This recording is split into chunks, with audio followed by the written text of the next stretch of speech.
Ketemu lagi di podcast PMJ, Perbincangan Mepet Jurang. Ya, ini bukan PMJ ini ya, Persidangan Majelis Jemaat ya. Ini perbincangan mepet jurang. Semoga hanya PMJ nggak sampai jadi PKJ. Ya, PKJ itu perbincangan kecemplung jurang. Ya, jangan sampai kita kecemplung jurang, cukup mepet-mepet aja ya. Oke, nah di PMJ kali ini kita akan ngobrol dengan dua orang yang luar biasa, dua orang yang hebat. Ada yang satu ini teman-teman pasti sudah kenal. Ya, dua-duanya sebenarnya kita udah kenal lah ya. Cuman yang satu sangat dekat dengan kita, orang yang mungkin setiap hari Minggu kita pasti ketemu. Nah, yang satunya ya kadang-kadang kita ketemu lah. Tapi kalau mau ketemu setiap kali ya kita bisa lihat di YouTube gereja tetangga pasti ada. Ya, maksudnya masih sesama GKI, tetangganya itu maksudnya tetangga beda kota Madia. Ya. Oke, nah kita punya dua orang yang hebat. Yang pertama adalah Ibu Christine. Ini kalau di gereja yang bukan GKI, vikaris ini udah ya. Vikaris. Calon pendeta. Nah, kalau yang satunya sudah pendeta, the one and only pendeta Winner. Wah, ini pendeta yang gayanya aja kalau misalnya nggak pakai kolar kita nggak tahu loh. Iya betul. Ya, ini kayak anak band. Ya. Jadi kalau misalnya dibilang Bapak drummer band mana? Lebih pantas. Gitu. Jadi kalau pakai kolar nanti dikira ini lagi cosplay pendeta apa sebenarnya? Ya, the one and only Bapak Winner. Nah, di podcast kali ini kita karena temanya Christmas ya, kita lagi ngobrol-ngobrol tentang Natal, kita mau ngobrolin tentang stigma. Jadi Natal ini kan penuh dengan stigma, ya kan? Wah, Natal itu harus ada pohon Natal, Natal itu Christmas Carol. Nah, terus tapi kan Yesus sendiri itu kan datang untuk dalam tanda kutip kan melawan stigma kan. Yesus datang sebagai raja tapi kok lahirnya di kandang ya kan? Ya walaupun nggak tahu ya kandangnya kan kandang zaman dulu sama sekarang beda atau nggak tahu, tapi kan intinya bareng sama, kalau di gambar anak sekolah minggu kan bareng sapi, bareng kambing gitu. Yang kan. pasti nggak di rumah sakit, ya betul. Karena dulu juga nggak ada rumah sakit. Iya. Betul.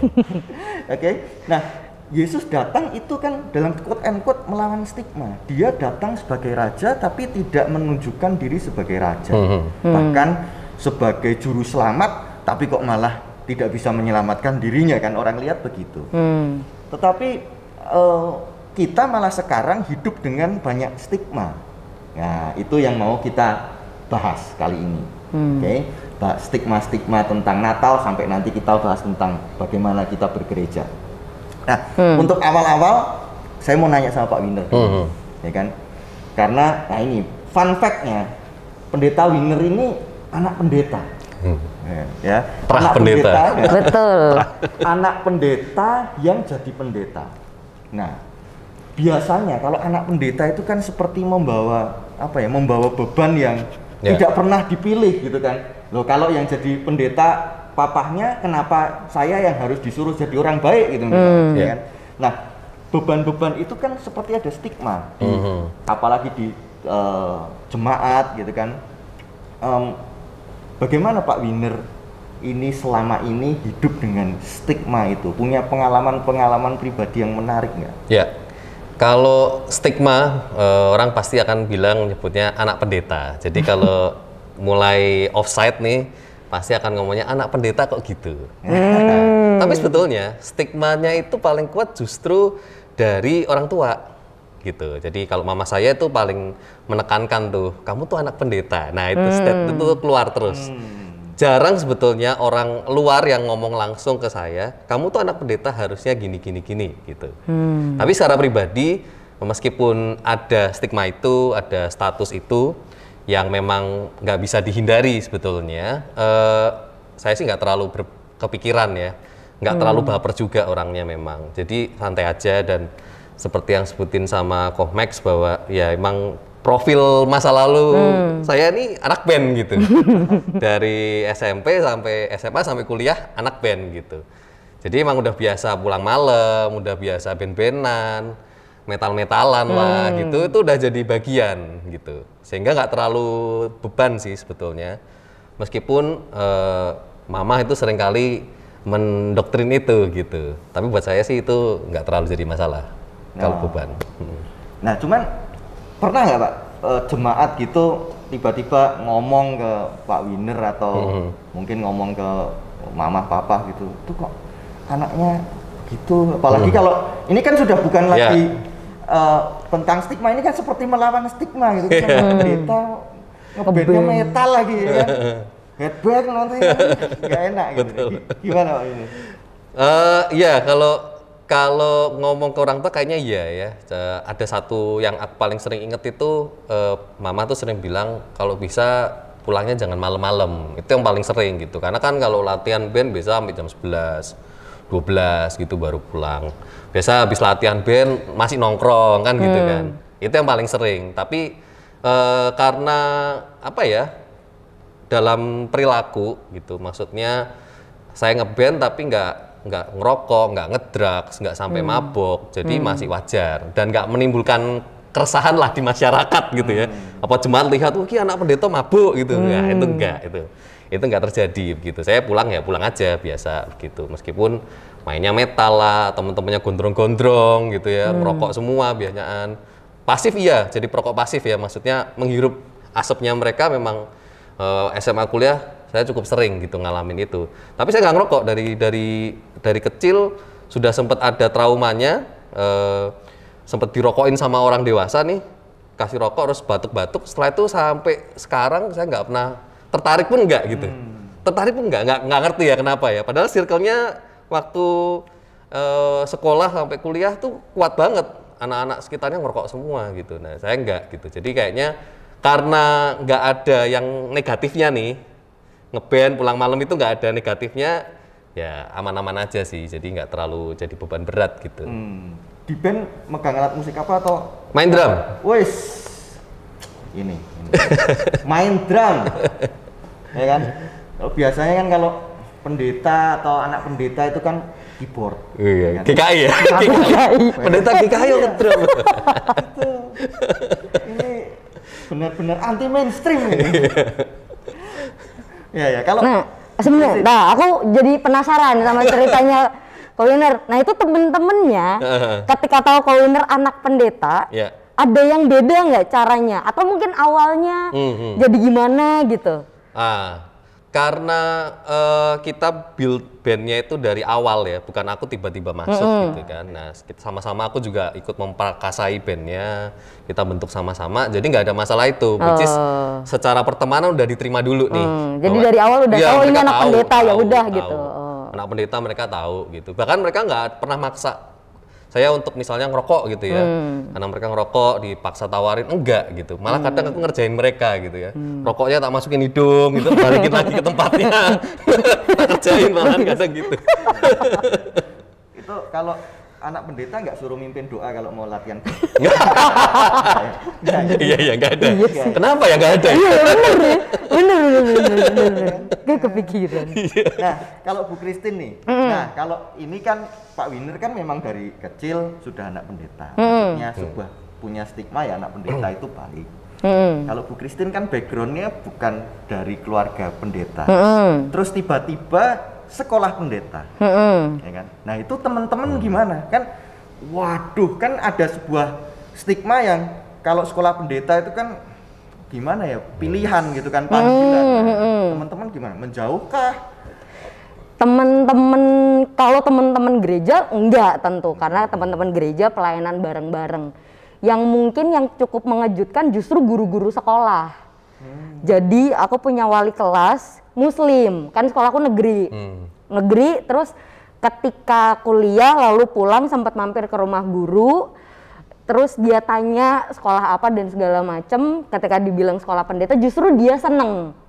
Nah itu yang justru menarik malahan, dan teman-teman sekolah yang satu kelas ya mereka tahu sekolah apa dan mereka biasa aja, nggak gimana-gimana, padahal semua Muslim, sebetulnya. Jadi nggak ada stigma yang gimana-gimana atau jadi ngejauhin juga enggak.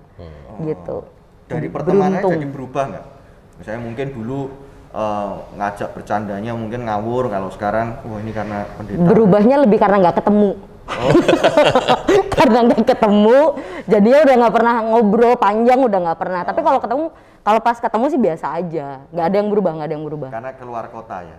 Karena keluar kota semua, jadi nggak ketemu gitu. Tapi kalau pulang lagi ke kota itu masih ketemu teman-teman. Kalau pas ketemu ya masih biasa aja ya, kayak dulu ketemu aja, nggak ada yang berubah, nggak ada yang berubah. Bahkan teman-teman gereja yang tahu, kan kalau teman-teman gereja sama-sama tahu, oh ini pendeta gitu, nggak ada yang berubah ya, teman kecil ya sama teman-teman kecil aja. Jadi nggak ada yang berubah. Siapa tahu kan obrolannya pas Christine datang tiba-tiba beda gitu ya. Dari bahasa Jawa kasar dialusin dikit. Iya. Enggak. Ada waktu buat khotbah gitu enggak ya? Enggak. Bukan komsel. Iya, betul, enggak. Oke. Nah, gini, mungkin salah satu ya, atau mungkin Pak Winer yang jawab. Kan Pak Winer sendiri sudah punya pengalaman dengan itu. Nah, buat temen-temen nih yang kita kan sebagai orang Kristen juga punya stigma kan, ya kan? Wah, orang Kristen itu harus A, B, C gitu. Nah, sebenarnya kita sendiri sebagai anak muda Kristen itu memahami yang boleh dan yang nggak boleh itu gimana? Misalnya tadi, oke, nggak ngerokok gitu kan, tapi kan gimana ya teman-temanku rokok nih, kalau gua nggak ikut ngerokok nggak asik gitu kan. Oh, minum bir dikit, nggak sampai mabuk lah, nggak apa-apa. Gimana kita memahami batasan-batasan itu, Pak Wina? Oke. Yang pertama tadi aku setuju sih bahwa ada stigma itu ya, karena aku juga sering mengatakan itu sama teman-teman juga. Orang Kristen ini bisa stigma kita bisa jadi beban, bisa juga kita syukuri kan. Berarti oke, orang Kristen terkenal baik nih. Sehingga kalau kita melakukan yang salah gitu ya, kok terus langsung keluar kata-katanya kan, kok orang Kristen gitu ya. Nah, kalau kita menganggap itu beban, maka mungkin nanti jadinya jaim nih. Kita coba menutupi, jadi nggak keluar aslinya nih di lingkungan pertemanan, karena kita berusaha menjaga itu gitu. Aslinya mungkin enggak gitu ya, malah melakukan yang lain-lain begitu. Nah, tapi kalau kita syukuri ya, oke, berarti kita punya stigma yang baik nih sebenarnya di masyarakat, kan baik kan sebetulnya kan, bukan negatif stigmanya begitu. Nah, harusnya kita akan bisa lebih enjoy aja menjalani hidup ini, meskipun kita tahu ya ada batasan-batasan yang seringkali orang ini menilai begitu. Nah, ini memang tergantung konteks sih, tergantung konteks, entah itu keluarga, entah itu pertemanan, kita perlu memahami. Contoh misalnya ya, soal rokok misalnya, apakah rokok ini diterima di kalangan keluarga atau enggak begitu. Kan kita bisa menilai ya, oh ada orang yang nggak suka, oh ternyata anggota keluarganya ada yang ngerokok juga, berarti mungkin nggak masalah begitu. Atau di pertemanannya memang semuanya ngerokok nih gitu, jadi nggak masalah dia ngerokok. Nah, jadi tergantung konteks wilayahnya, apakah yang kita lakukan itu jadi batu sandungan atau enggak gitu. Terlepas batas-batas yang lain kayak moral, kayak batas-batas dosa yang pada umumnya kita tahu ya, misalnya persinahan lah, perselingkuhan, penipuan, bohong dan segala macam. Itu yang kita kategorikan sebagai dosa. Nah, gimana nih yang perbuatan-perbuatan yang seringkali orang Kristen kok gitu? Nah, itu tuh. Yang itu memang butuh lebih tricky ya untuk ngerti situasinya. Jangan sampai kita jadi batu sandungan. Mungkin buat circle terdekat kita nggak apa-apa, tapi di circle yang lain, keluarga yang lebih besar bisa jadi masalah gitu. Berarti mungkin kita nggak apa-apa di rumah begitu, bisa open sama orang tua, tapi sama keluarga besar ya kita nggak perlu tunjukkan begitu. Siapa tahu jadi batu sandungan di situ. Siapa tahu kan keluarga besarnya mungkin nggak semua agamanya sama nih, ada yang beda juga dan segala macam, lalu punya stigma tadi, Kristen kok gitu. Nah, better kalau jadi batu sandungan, jangan begitu. Nah, kalau Bu Christine nih, Bu Christine kan calon pendeta, ya kan? Tapi kan masih muda. Ya kan?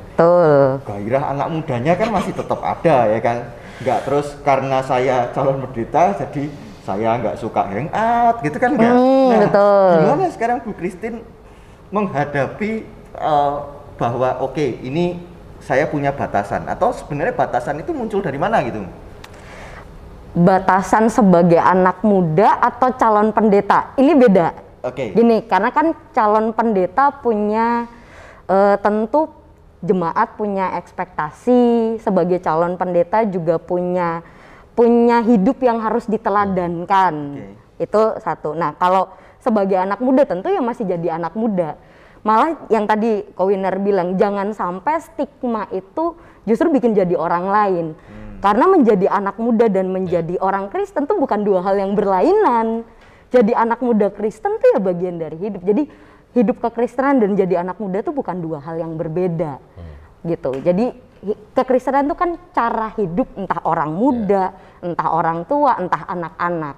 Nah, tapi memang sebagai calon pendeta dengan bukan pendeta atau calon pendeta tentu berbeda gitu. Ada harus tahu konteks. Ini sedang menjadi siapa dalam situasi ini. Kalau lagi di rumah jadi anak ya sama orang tua ya akan jadi anak sebagai kepada orang tua. Kalau di gereja sebagai calon pendeta ya tentu beda lagi. Ini lebih ke arah sedang jadi siapa, posisinya di mana. Jadi nggak ada itu berbeda antara anak muda dengan jadi calon pendeta begitu. Jadi itu yang perlu dibedakan, jadi anak muda ya tetap anak muda. Ketika ketemu sama teman-teman seumuran ya tetap jadi anak muda, nggak akan berubah jadi gimana juga, ya tetap jadi orang Kristen juga begitu. Nah, ini menarik tadi kata-kata ekspektasi kan. Nah, kita kan berarti sebenarnya secara kehidupan sehari-hari sebagai orang Kristen ini kan orang juga punya ekspektasi, ya kan? Betul. Yang mungkin bisa dibilang ya tadi stigma tadi. Jadi sebenarnya kita sendiri ini hidup sebagai anak muda Kristen itu kita bisa bedain mana yang stigma yang perlu atau yang nggak perlu, yang kan nggak semuanya harus kita penuhi dong ekspektasinya. Kalau kita mau menuhin ekspektasi semua orang kan nggak bisa. Nah, kira-kira gimana ya? Gimana kita bisa memilah ini ini ekspektasi yang perlu dan ini yang enggak gitu. Gimana Pak Winner? Kalau saya sih ngelihat karena ekspektasi ini kan juga jadi relatif ya. Buat orang ini ini jadi stigma yang kuat, buat orang yang satunya mungkin biasa aja gitu. Nah, jadi tergantung kadar dari stigmanya ini menurut orang itu sejauh apa gitu. Dan itu akan terasa kalau kita berelasi dengan dia gitu. Dia akan memberikan kritik, masukan gitu. Nah, itu nanti kita bisa sadar sih kalau menurut saya sih. Oh, memang si A ini dia tahu bahwa misalnya kalau saya pendeta posisinya saya biasanya kan kalau sama jemaat atau sama penatua nih manggilnya bro gitu ya biasanya gitu. Itu panggilan saya. Nah, ada jemaat yang nggak mau nyaman, gitu. Ya. Bahkan kalau manggil saya harus Pak gitu. Padahal lebih tua dia gitu. Padahal saya nggak mau dipanggil Pak gitu. Udah panggil yang nyaman aja apa, terserah deh apa. Nah, itu dia tetap kalau saya sama pendeta pasti saya panggil Pak meskipun muda gitu. Oh, berarti dia punya kadar itu tuh gitu. Oh, segitu. Oke, gue pahami. Saya juga nggak akan mendebat itu lagi begitu. Jadi emang tergantung kadarnya sih, dan kita yang belajar untuk menyesuaikan diri di situ. Memang menjadi sebuah public figure di area gereja memang harus bisa beradaptasi dengan berbagai situasi sih. Kan circle-nya banyak nih. Betul. Kategori umurnya juga macam-macam tuh di situ. Nah, sama mereka saya cocok begini, bentuknya komunikasinya sama yang lebih tua beda lagi gitu ya. Ini memang tergantung seni berkomunikasinya aja sebetulnya. Yang panggil bro nggak suka karena dia perempuan ya? Iya benar. Bisa jadi. Panggil bro, panggil sis. Iya. Kan biasa kan misalnya Bu sama Tante itu kan kita agak iya, betul. Tante Ci gitu. Nah, ya betul. Kita manggil Ci, wah dia nggak terima karena udah berumur ya. Panggil Bu juga dia nggak terima, belum nikah misalnya. Nah, itu tuh kadang-kadang tuh butuh penyesuaian di situ. Iya. Betul. Kalau Christine punya tips nggak? Nah, ini tipsnya yang punya standar harus kita. Jadi kan tadi ditanya, mana menentukan mana ekspektasi yang perlu diturutin, mana yang enggak gitu. Mana stigma yang perlu diikutin, mana yang enggak. Ukurannya bukan di luar, bukan dunia, bukan apa kata orang. Tentu ukurannya harus datang dari dalam diri kita, dari pemahaman kita terhadap firman Tuhan, tentang makna hidup kita sebagai orang Kristen, sebagai calon pendeta juga tentang makna sebagai pendeta gitu. Itu yang akan jadi ukurannya. Stigma mana yang mau diikutin, stigma mana yang enggak, karena itu tricky. Di setiap situasi ketemu orang yang berbeda bisa beda juga gitu. Justru jadi pendeta, jadi calon pendeta, memang kita harus belajar menempatkan diri di banyak situasi, di banyak tempat, bertemu dengan orang yang macam-macam gitu, dan sebisa mungkin tidak jadi batu sandungan untuk orang lain. Tapi ya pasti ada kesandung-kesandungnya ada gitu, itu pasti ada gitu, karena nggak mungkin bisa ngikutin semua orang gitu. Ya, namanya jemaat orangnya banyak. Iya, nggak bisa memuaskan semua orang. Betul. Cuman kalau dari Bu Christine sendiri sempat ada perbedaan ekspektasi nggak dari teman-teman waktu sebelum sekolah pendeta sama sesudah? Ada. Yang tidak disangka ternyata mahasiswa teologi itu sama aja seperti manusia pada umumnya. Begitu ya. Gitu ya, ada yang baik, ada yang suka offside, ada yang offsetnya dikit, ada yang offsetnya banyak. Itu ada aja gitu. Jadi jadi mahasiswa teologi itu bukan berarti semuanya adalah malaikat, bukan berarti semuanya sudah sempurna gitu. Jadi ya itu yang tidak disangka, oh ternyata sama aja gitu. Menjadi mahasiswa teologi bukan berarti itu terpisah dari dunia ya, sama aja gitu, sama aja. Bukan terus jadi holy gitu ya? Justru ya betul sekali. Justru kebalikannya. Mungkin orang lain mikir, oh mahasiswa teologi tiap hari baca Alkitab, doa, saat teduh. Tidak. Ya ada sih, ada ya. Ada, segelintir lah ya begitu. Yang nggak rajin baca Alkitab DO pasti ya. Jadi pendeta malahan. Oh iya, nah kan itulah ya. Wah, dia menemukan Tuhan gitu ya. Dalam prosesnya, betul. Berubah. Ya. Begitulah lah. Oke, ngeles. Oke ya. Kalau sekarang kita ngobrolin tentang Natal, ya kan? Nah, karena kan ini udah ya deket-deket Natal lah. Sebentar lagi kita ngerayain Natal. Buat Pak Winer, buat Bu Christine, sebenarnya kita sekarang merayakan Natal ini sudah terlalu banyak stigmanya, sehingga kita melupakan arti Natal, atau sebenarnya ya stigma-stigma yang ada ini, misalnya kayak Natal atau Natal itu harus ada Christmas Carol gitu kan, atau Natal itu acaranya harus meriah. Memang sudah seharusnya, atau sebenarnya kita sekarang malah stigma itu membuat kita kehilangan makna Natal? Pak Winer gimana? Kalau menurut saya lebih ke culture ya. Natal sebagai sebuah culture itu yang berkembang begitu. Culture-nya berkembang dari area gereja sampai ke area masyarakat nih ya. Bahkan kan kita tahu wali kota Solo bahkan pengen ada nuansa Natalnya di kota Solo gitu ya. Yang sudah lama misalnya mall, bahkan mall sudah mempersiapkan ya, dia kayak masa Advent, ada masa Advent ya. Dari November gitu dia udah mulai tuh dekorasi Natal, lagu-lagu, betul. Lagu-lagu mulai dimasukin tuh lagu-lagu Natal. Jadi lebih culture-nya semakin terbuka ya untuk Natal ini, dan memang akhirnya euforianya itu yang dirasa menjadi fokus utamanya terkadang. Saya sering sih di 2 tahun Natal ini memberikan khotbah Natal itu memang back to apa yang menjadi senternya nih gitu. Karena kan misalnya sekarang nih kita bicara Natal di mall. Natal di mall tuh kan kita udah nggak nemu lagi tuh palungan. Mostly nggak ada. Tapi gimana caranya bikin pohon Natal yang megah dengan karakter-karakter yang lagi populer. Misalnya yang populer Marvel gitu ya. Spider-Man ada di pohon Natal.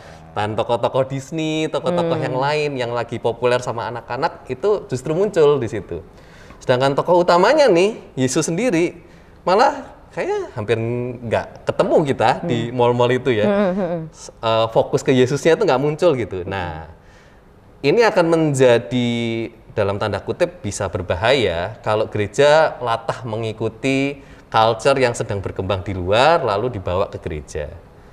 Gereja harusnya ya yang meriah dekorasinya begitu ya. Nah, sedangkan fokus kita kan kepada Yesus Kristus yang lahir nih. Oke, ini kan kelahiran ya, kita merayakan kelahiran. Yes, boleh aja, nggak masalah begitu. Tapi jangan sampai kita melupakan esensi utamanya nih. Sehingga kita pusing dengan pohon Natal kali ini model apa gitu. Sedangkan kita melupakan Yesus yang lahir. Karena secara konsep kan, kalau tadi kan Max kan bilang ya, Yesus tuh lahir melawan stigma gitu kan. Kalau bahasa saya, Yesus tuh lahir membalik kerajaan dunia gitu. Kerajaan dunia dengan segala euforianya dibalik nih sama Yesus nih. Yesus lahir nih, balik tuh kerajaannya. Makanya kerajaan Allah tuh definisinya adalah kerajaan pembalikan dari kerajaan dunia. Makanya konsepnya kebalik semua. Nggak megah raja, tapi kok nggak megah. Raja tuh sederhana malahan. Karena emang sengaja membalik. Raja kan harusnya darah biru nih, eksklusif nih. Kerajaannya cuma orang-orang tertentu yang boleh masuk Ini nih. datang dari Kerajaan kelas semua bawah. orang boleh masuk. Jadi dari kelahiran itu misi kerajaan Allah sudah terjadi sebetulnya. Sampai Yesus melayani dengan cara yang juga balik stigma semua.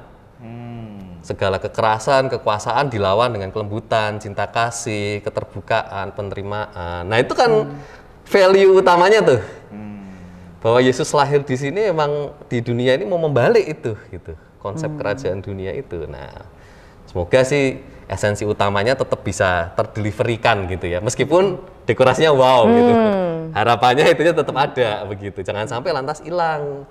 Kita lalu justru mengikuti kerajaan dunia itu, konsep dunia yang ada, kita ikuti mentah-mentah dan menghilangkan pelan-pelan nanti Yesusnya jadi hilang, jadinya cuma pohon Natal doang gitu. Betul. Dan kata harus itu yang mestinya nggak pernah ada. Yeah. Karena ya tadi contohnya, oh Natal tuh harus Christmas Carol. Enggak harus. Tapi memang Christmas Carol kan ada karena penghayatan tertentu. Jadi bukan harusnya yang dipegang, tapi maknanya. Nah, selama yang dipegang bukan harusnya, bukan kulitnya, bukan kegiatan, tapi maknanya, mau konteksnya berubah, seberubah apapun, kita nggak akan pernah hilang tuh. Semangatnya, maknanya, Yesusnya nggak akan pernah hilang. Karena yang dipegang bukan kulitnya, bukan harusnya, tapi maknanya, tapi Yesusnya. Gitu. Jadi, itu yang seharusnya dipegang. Nah, seharusnya lagi, yang benar seharusnya memang maknanya gitu. Jadi ya mungkin buat panitia-panitia Natal berikutnya mungkin kita bisa dekorasi kandang style ya. Oh iya. Kandang kan kita membalikkan stigma yang ada ya kan. Betul. Biasanya Bisa, kan, ya kan? Kita betul. bikin kandang jadi rada-rada bau gitu nggak apa-apa. Kalau rada-rada bawaan susah ibadah gitu, nggak fokus gitu kan. Mau ibadah lebih bingung, sempat-sempat parfum, jangan. Cuman kalau menurut Bu Christine sebenarnya kalau sampai hari ini ya, Natal yang sebenarnya stigma yang nggak perlu tuh yang mana? Kalau buat Bu Christine sendirilah pribadi, ini sebenarnya nih nggak ada ini tetap Natal lah. Iya. Yang mana? Harus meriah. Tidak harus meriah, tetapi yang penting sukacitanya terlihat, tercermin gitu. Meriah tuh kan seringkali terus harus megah, heboh. Lalu kadang tuh yang mungkin ada di beberapa, yang tadinya nggak ada dibikin ada-ada gitu. Yang mungkin di keluarga punya kebiasaan, oh kalau Natal itu ngundang orang, oh kalau Natal harus ada pohon Natal dengan hiasan seperti ini, harus open house. Nah kalau pas nggak ada ya jangan diada-adakan. Kalau memang nggak bisa kasih yang mewah ya bisa secukupnya ya nggak apa-apa, karena bukan mewahnya. Yang penting sukacitanya yang bisa terwujud, terungkap gitu. Oke. Ini terakhir ya kita bahas. Ini kan kebetulan ada Pak Winner. Pak Winner ini kan Dewan Pembina Ignite bukan ya? Penasehat. Penasehat ajaib. Ignite ini ada, kalau ada majelis tingginya ya ini mungkin salah satunya Pak Winner lah. Nah, Ignite ini kan salah satu apa ya, mungkin di GKI ini salah satu motor atau lokomotif kalau saya bilang perubahan lah ya. Perubahan anak muda, maksudnya sebagai lokomotifnya anak muda membawa GKI ini nanti ke depannya. Menurut Pak Winner sendiri kan tadi Pak Winner sudah harusnya kalau GKI itu kan piano, ini ngedrum ya kan. Menurut Pak Winner nanti ke depan ini perubahan-perubahan seperti apa yang perlu, maksudnya anak muda ini lakukan sebagai pemimpin atau calon pemimpin gereja, tapi apa yang stigma atau tradisi yang tetap harus dipertahankan menurut Pak Winner apa? Oke, kalau bicara konteksnya GKI ya, konteksnya GKI jelas kesepakatan ya. GKI itu kan stylenya bukan one man show ya, tapi kita berusaha membuat kesepakatan bersama-sama, suara semua orang kita dengar begitu ya. Value itu yang penting begitu, jangan sampai menjadi orang tunggal begitu atau pemimpin tunggal. Nah di Ignite sendiri kita menerapkan hal itu, regenerasi, kesepakatan bersama dari bawah semua roots-nya kan. Kalau Ignite itu kan base-nya komunitas kan ya, komunitas pemuda-mudi GKI yang kita bergerak di area media digital nih sekarang gitu. Nah, banyak source yang sistem yang kita buat itu lebih kepada sistem rela atau nggak rela gitu istilahnya, bukan dipilih gitu ya, tapi kayak misalnya kemarin Ignite Conference kita bikin dengan sistem submit gitu. Jadi bukan kita memilih siapa aja nih pembicara paling handal di area GKI, bukan, tapi open submit. Baru di submit semua masuk, kita kurasi satu-satu gitu. Yang kira-kira cocok dengan apa yang mau kita bahas begitu. Jadi itu pun terjadi di misalnya kemarin ibadah online selama 2 tahun tuh, dari 2020 sampai 2022. Sekian banyak gereja open submit modelnya. Kita nggak memilih gerejanya yang wah multimedianya yang oke, yang mana enggak, open submit gitu. Bahkan ada area-area yang termasuk sulit tuh untuk dijangkau, kita bawa peralatan benar-benar dari Ignite semua gitu ya. Ya gitu kita lakukan. Nah harapannya sih semangat kayak gini nih yang harusnya ke depan nanti ada di gereja juga ya, keterbukaan, open submit, lalu kita bisa lebih menjangkau yang lain, dengerin suara yang di bawah nih, supaya gereja ke depan juga diminati ya sama anak muda GKI. Kan gue percaya anak muda GKI itu banyak gitu dan sangat-sangat potensial ya. Setelah Ignite berkolaborasi dengan sekian banyak gereja baru kelihatan tuh, dan wujudnya udah ada kan di YouTube Ignite itu udah kelihatan gitu, sebanyak itu loh pemuda GKI yang punya potensi dan bergerak secara expert juga ya, juga profesional di berbagai bidang, dan itu sumber daya kita.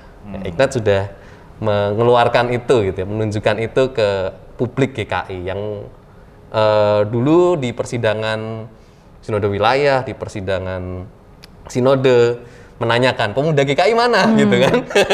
Itu kan tema itu muncul tuh, krisis pemuda gitu kan, itu muncul tuh dulu. Nah Ignite menunjukkan ada kok, nggak kemana-mana. Kan pada takut juga kan nanti lari ke gereja sebelah dan segala macam. Enggak juga gitu ya, memang tergantung kitanya aja untuk bisa merangkul semua, memberikan fasilitas yang baik ya, memberikan kesempatan, kepercayaan untuk melayani khususnya, dan juga masuk ke area kepemimpinan gitu. Nah, kalau Bu Christine, ya kan, ini kan calon pendeta. Biasanya kalau calon itu kan idealismenya lagi tinggi-tingginya. Ya kan? Menurut Bu Christine, apa yang kita sebagai anak muda perlu bawa? Warna baru apa yang perlu dibawa di GKI, atau mungkin ya lebih tepatnya di GKI Nurdin lah?